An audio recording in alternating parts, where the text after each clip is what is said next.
Hey everyone, welcome back. In this video, I will show you how to fix laptop screen flickering or lines on display. First, open Task Manager. On search bar, type Task Manager there. It will appear, and you can open Task Manager from there. Now check this. If your entire screen is flickering and Task Manager is also flickering, then the problem is with your graphics driver. So go to search bar, and this time type Device Manager. Open Device Manager from there. Now what you need to do is go to Display Adapters and expand it by clicking on the arrow. Under this, you will see the drivers.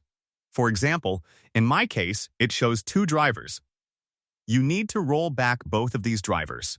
Right-click on the driver, then go to Properties, then open the Driver tab, and there you will see the option Rollback Driver. Click on it to roll back the driver. You can also update this driver. Right-click and click on Update the driver and click Search automatically for driver.